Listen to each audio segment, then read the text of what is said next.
এখনকার মেয়েরা দেখবেন আরবি ক্যালিগ্রাফি লেখাযুক্ত হিজাব আর নিকাব পরে থাকে, এটার মধ্যে লেখা থাকে সুবহানাল্লাহ, আলহামদুলিল্লাহ, আল্লাহু আকবার। এইগুলো পরে অনেক মেয়েরা মনে করতেছে যে আমরা ইসলামের বড় উপকার করতেছি। আমি বলি বোন, এই কোরআনের বাক্যগুলো আপনার হিজাব আর নিকাবের মধ্যে লেখার কারণে আপনি গুনাহগার হচ্ছেন। অনেকে বলবেন হুজুর এটা আপনি কি বলতেছেন, আমরা মাথার কাছে এই আরবি লেখাগুলো রাখি, এতে কি গুনাহ হবে? আমি বলি দেখেন গুনাহ কেমনে হয়। আপনি যেটা লিখতেছেন সুবহানাল্লাহ, আলহামদুলিল্লাহ, আল্লাহু আকবার, এগুলো সাধারণ কোনো আরবি না, এটা কোরআনের আয়াতের টেক্সট। মনে রাখতে হবে কোরআনের কিছু কিছু অংশ। আপনি যদি এমনটা থাকতো আনা ওহিব্বুকা, আমি তোমাকে ভালোবাসি, কাইফা হালুকা, তুমি কেমন আছো, এরকম যদি শব্দ থাকতো, জেনারেল আরবি যেটা কোরআনের আয়াত না, আরবি ভাষা বোঝার চেষ্টা করবেন। আরবি ভাষা এক জিনিস, কোরআনের আয়াত এক জিনিস।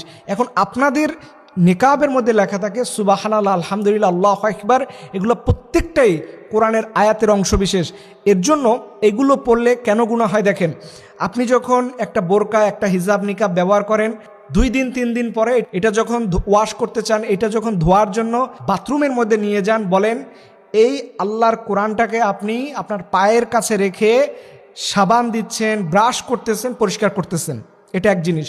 বাথরুমের মধ্যে আল্লাহর কোরআন নিয়ে ঢোকা যায় না। আরেকটা জিনিস লক্ষ্য করেন, আপনি যখন মাসের নির্ধারিত সময় অসুস্থ হন, এই সময় এটা পড়ার কারণে, এই সময় আপনি বাহিরে যাচ্ছেন, মাথার মধ্যে আপনি নেকাব বেঁধে চলে যাচ্ছেন, ঠিক এই জিনিসটা কিন্তু মারাত্মক গুনাহ। কারণ ফিক স্ট্যান্ডার্ড অনুযায়ী একজন নারী অপবিত্র অবস্থায় সে আরবি কোরআনের টেক্সট বা আরবি লেখাগুলো এগুলো ধরতে পারবে না। সো এই কয়েকটি কারণ আছে, এবং কোরআনের আয়াত সংবলিত কোনো কিছু এটা স্পর্শ করতে পারবে না।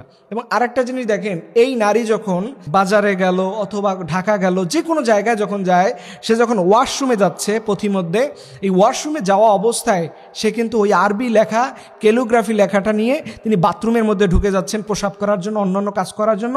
মনে রাখবেন কোরআনের বাক্যাংশ সাথে নিয়ে বাথরুমে প্রবেশ করা নাজায়েজ, এবং এটা প্রকাশ্য থাকে, এটা ঢেকেও রাখা যায় না। এর জন্য বোন, আমি আপনাদেরকে মোস্ট ওয়েলকাম জানাবো, আপনারা কুচকুচে কালো যে বোরকাগুলো আছে এটা পরবেন, এটাতে ইসলাম কোনো সমস্যা বলে না, এটা পরবেন, এবং ঢিলে ঢালা পোশাক পরবেন। অনেক মেয়েরা যেই পোশাকগুলো পরেন এটাতে গুনাহ হয়। এর জন্য আপনারা এমন সুন্দর পোশাক পরবেন যেই পোশাকের মধ্যে আপনার শরীরের কোনো জায়গার কোনো কিছুই বোঝা যাবে না, এরকম ঢিলে ঢালা পোশাক পরে আপনি বের হবেন, এটার মধ্যে অনেক সওয়াব বেশি থাকবে।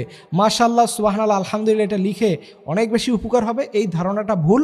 আশা করি আমাদের বোনরা আপনারা বুঝতে পারবেন। রব্বুল আলামিন যেন আমাদের সবাইকে ইসলামের সহি বুঝ অর্জন করা তৌফিক দান করে, সকলে আমিন।